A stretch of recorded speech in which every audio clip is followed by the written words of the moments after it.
Exactly 4 weeks ago, President Obama was laying out his strategy to take on the terror army known as ISIS in a primetime speech during this broadcast.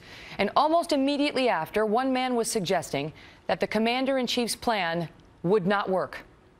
I thought the remarks tonight continued the president's approach to this crisis, which is that they were fundamentally unserious. Joining me now, Senator Ted Cruz, a member of the Senate Armed Services Committee. Senator, good to see you tonight. Fundamentally unserious, you said then. And tonight I ask you, in the wake of what we've just heard from these administration officials, whether we are setting ourselves up to lose this war already. Well, Megyn, I'm sorry to tell you that they remain unserious. I wish that were not the case. I mean, it has gotten to the point now that you have President Obama's own former defense secretary, Leon Panetta, having no choice but to call the president out. You've even got Jimmy Carter now calling President Obama out for his lack of seriousness in focusing on defending the national security interest of this country.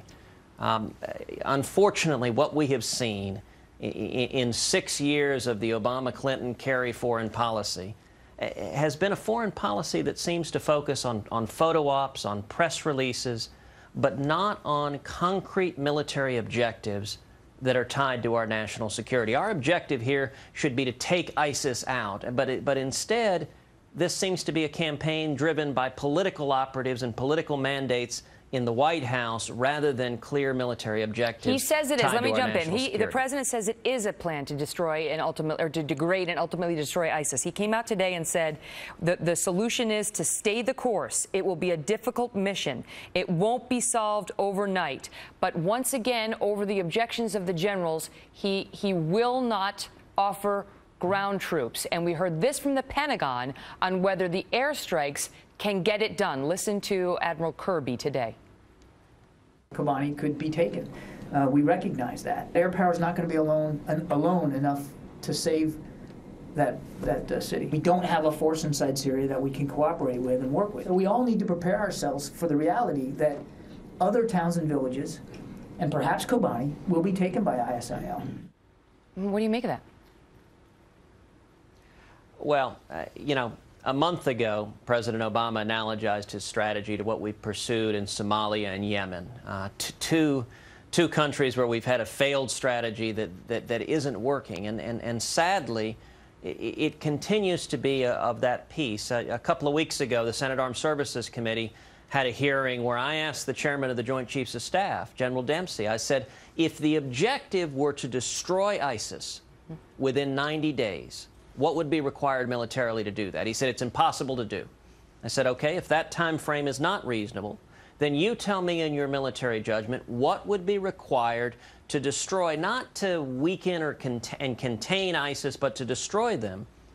And his response sadly reflected the approach of the Obama White House. He said, it cannot be accomplished militarily. Instead, the answer is we have to change the conditions on the ground so people are not receptive to radicalism. I mean, that is completely missing the objective of protecting this country from violent terrorists who want to kill us. I have to ask you tonight, because there is breaking news on another front that you've been very outspoken on. And, of course, you are a senator from the good state of Texas, and the country has suffered its first death on U.S. soil of an Ebola victim, a man from Liberia who came here without announcing that he'd been exposed to it, and that man has now died in Dallas tonight from this virus. The administration is stepping up its screening at 5 airports for Ebola. It's requiring temperatures be taken in certain instances, but it will not ban air travel. Your thoughts?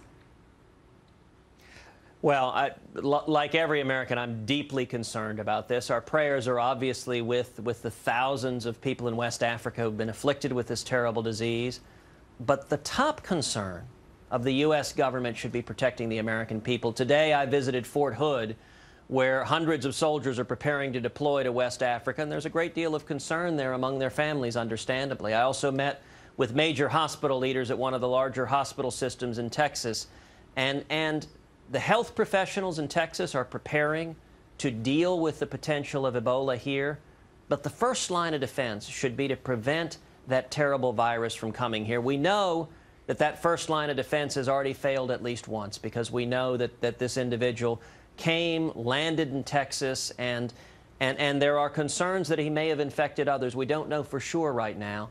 And so last week I raised questions. I asked the administrator of the FAA what steps they're taking, and in particular, why they have not stopped commercial air travel from nations that are stricken with widespread outbreaks of Ebola. Right. You know, the CDC is estimating that there could be upwards of 1 million people afflicted with this terrible virus by January of next year.